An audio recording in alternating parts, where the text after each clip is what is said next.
Write an engaging and emotional story based on the title. They set up the poor mechanic on a blind date as a prank, but the CEO's daughter said, "I like him."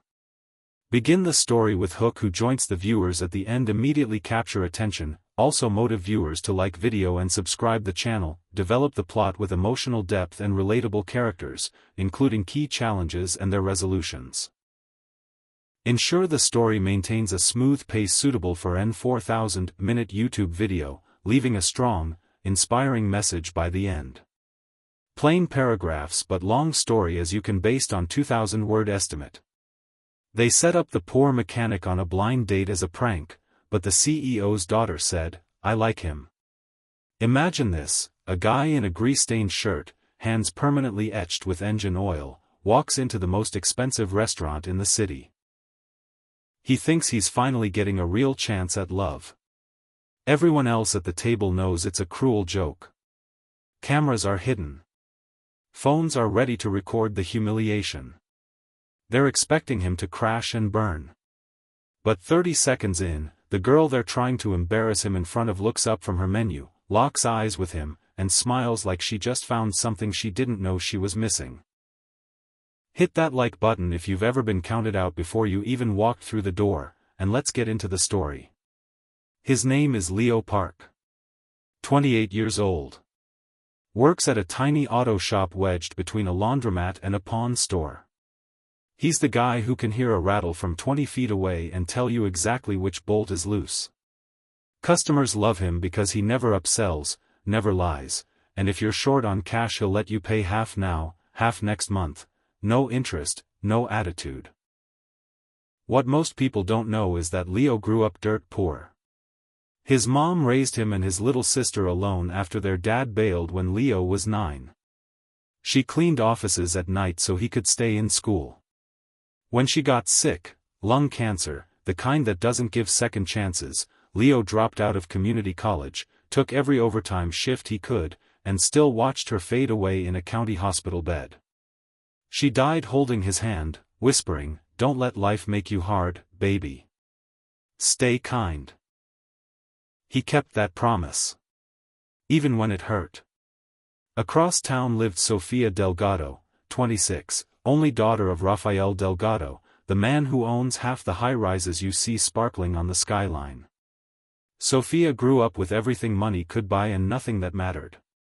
Private schools, luxury vacations, a trust fund that could fund a small country. But her dad controlled every move, who she dated, what she studied, even what color dress she wore to galas. He bragged that no one would ever love her for her, just for the name and the bank account. Sofia started believing him. The prank started as a stupid bet in a group chat of rich kids who were bored during summer break. Someone posted a photo of Leo helping an old lady load groceries after fixing her ancient Corolla for free. Caption: "Look at this loser thinking he's a hero." One of them, Tristan, Sofia's on-again, off-again ex, recognized the shop. He'd taken his Porsche there once and hated that Leo treated his $300,000 car the same as everyone else's.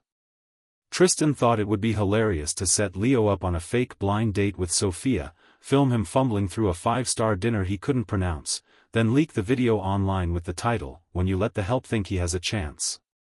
They told Sofia it was just a social experiment.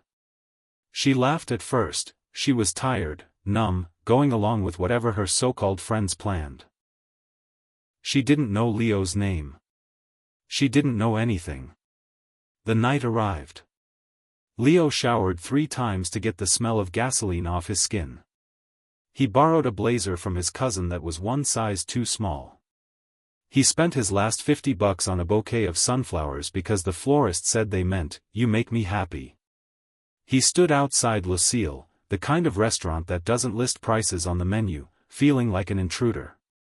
Inside, the table was packed. Tristan and 6 of his friends, all dressed like they stepped out of a magazine.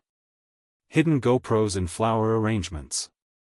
Phones propped behind napkin holders. They smirked when the hostess led Leo over. He stopped at the head of the table, sunflowers trembling slightly in his nervous grip. Everyone went quiet, waiting for the awkwardness. Sofia looked up. And something in the room shifted. Maybe it was the way Leo's eyes didn't dart around for approval.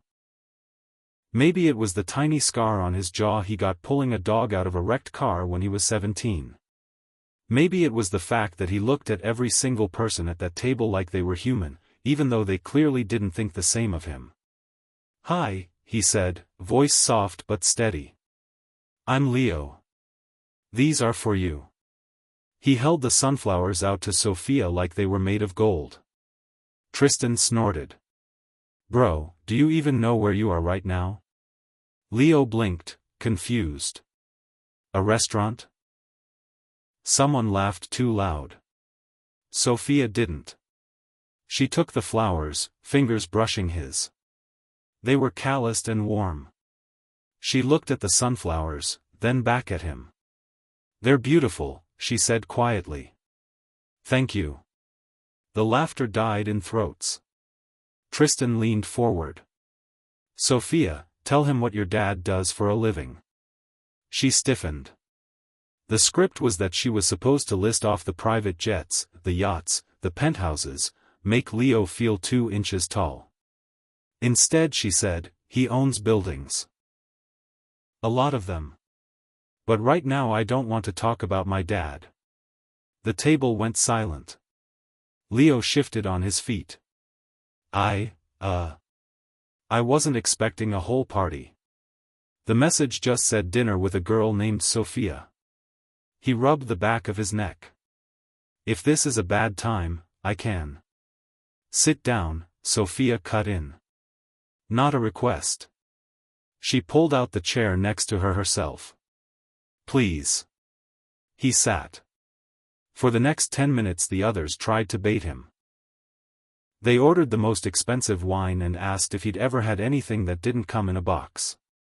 They asked if he knew what foie gras was.